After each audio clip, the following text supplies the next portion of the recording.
السلام علیکم دوستو، آپ کی خدمت میں ایک بدبخت بی کا واقعہ پیش کیا جاتا ہے۔ آپ سے گزارش ہے کہ ویڈیو کو آخر تک دیکھیں۔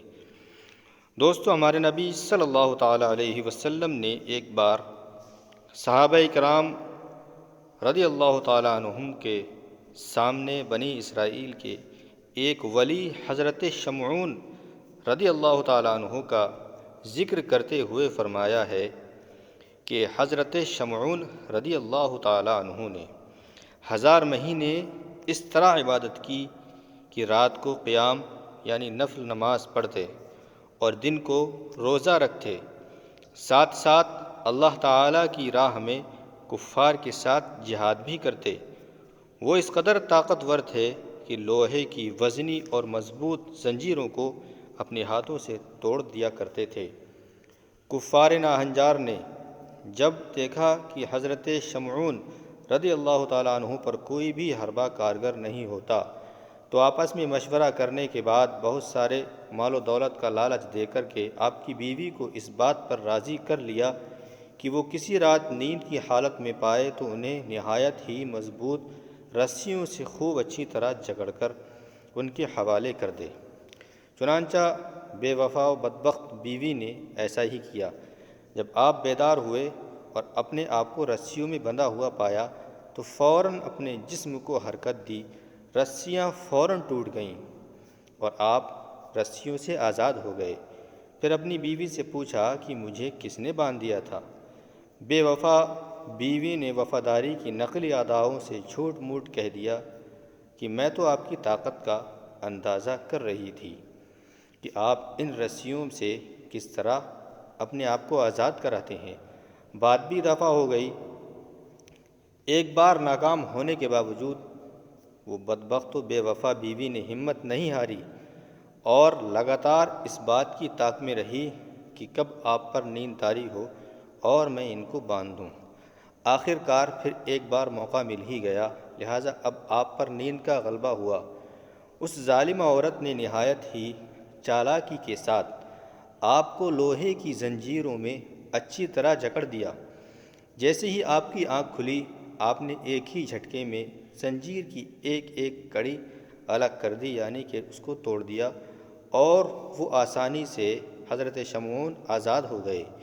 بیوی یہ منظر دیکھ کر سٹپٹا گئی، مگر پھر مکاری سے کام لیتے ہوئے وہی بات دہرا دی کہ میں تو آپ کو آزما رہی تھی۔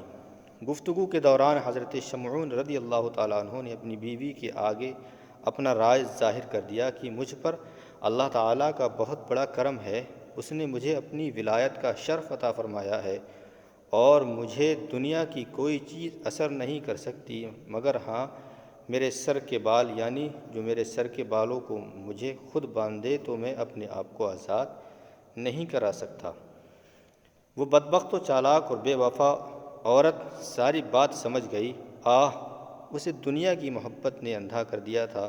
آخر ایک بار موقع پا کر اس نے آپ کو آپ ہی کی ان 8 گیسوں سے یعنی بالوں سے باندھ دیا جن کی درازی زمین تک تھی، یعنی جو زمین تک لمبے تھے۔ آپ نے آنکھ کھلنے پر بڑا زور لگایا، مگر ساری محنت بیکار چلی گئی۔ دنیا کی دولت کے نشے میں بدمست بیوی نے اپنے نیک اور پارسا شوہر کے دشمنوں کو حوالے کر دیا۔ کفار نے حضرت شمعون رضی اللہ تعالیٰ عنہ کو ایک ستون یعنی کھمبے سے باندھ دیا اور انتہائی بے دردی اور سفاکی کے ساتھ ان کے کان ناک کاٹ ڈالے اور آنکھیں نکال لیں۔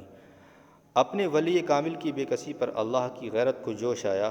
اللہ رب العزت کے قہر اور غضب نے ظالم کافروں کو زمین کے اندر دھسا دیا اور دنیا کے لالچ میں آ کر بے وفائی کرنے والی بد نصیب بیوی پر اللہ رب العزت کی قہر کی بجلی گری اور وہ بھی وہیں جل کر خاک ہو گئی۔ دوستو، یہ تو اس وقت کی بات ہے جب ہمارے بزرگوں کی عمریں لمبی ہوا کرتی تھیں۔ یہ واقعہ سننے کے بعد صحابہ کرام رضوان اللہ تعالیٰ علیہم اجمعین حضرت شمعون کے بارے میں جو واقعہ ہمارے نبی صلی اللہ علیہ وسلم نے سنایا تھا، تذکرہ سنا تو انہوں نے حضرت شمعون رضی اللہ تعالیٰ عنہ پر بڑا رشک اور فخر کیا اور حضور صلی اللہ تعالیٰ علیہ وسلم کی خدمت بابرکت میں عرض کیا کہ یا رسول اللہ، ہمیں تو بہت تھوڑی عمریں ملی ہیں، اس میں بھی کچھ حصہ نیند میں گزرتا ہے تو کچھ کام کرنے میں، کھانے میں، پکانے میں اور دوسری دنیاوی کام و کاج میں بھی ہمارا وقت خرچ ہو جاتا ہے۔ لہٰذا ہم تو حضرت شمعون رضی اللہ تعالیٰ عنہ کی طرح عبادت ہی نہیں کر سکتے، تو یوں بنی اسرائیل ہم سے عبادت میں بڑھ جائیں گے؟ حضور صلی اللہ تعالیٰ علیہ وسلم اپنے صحابہ اور اپنی امتیوں کی اس بات کو سن کر پریشان ہو گئے۔ اسی وقت حضرت جبرائیل علیہ السلام حاضر ہوئے اور اللہ کی جانب سے سورہ قدر پیش کی اور تسلی دے دی گئی کہ پیارے حبیب، آپ رنجیدہ اور پریشان نہ ہوں کہ آپ کی امت کو ہم نے ہر سال میں ایک ایسی رات عنایت فرما دی کہ اگر وہ اس رات میں میری عبادت کریں گے تو حضرت شمعون رضی اللہ تعالیٰ عنہ کے 1000 مہینے کی عبادت سے بھی بڑھ کر ثواب پائیں گے۔ سبحان اللہ، اور عبادت میں بڑھ جائیں گے۔ دوستو، اللہ تبارک و تعالیٰ اپنے پیارے حبیب صلی اللہ علیہ وسلم کی امت پر کس قدر مہربان ہے کہ اس نے ہم غلاموں پر ہمارے آقا کے صدقے کس قدر احسان فرمایا کہ اگر دل لگا کر توجہ کے ساتھ شب قدر میں ہم عبادت کر لیں رمضان کی 27ویں تاریخ کو، تو اللہ تبارک و تعالیٰ 1000 مہینے سے بھی زیادہ ثواب عطا فرماتا ہے۔ دوستو، ویڈیو پسند آئے تو لائک و شیئر کریں اور اسی طرح کی ویڈیوز کو دیکھنے کے لیے ہمارے چینل کو سبسکرائب کریں۔ السلام علیکم ورحمۃ اللہ تعالیٰ وبرکاتہ۔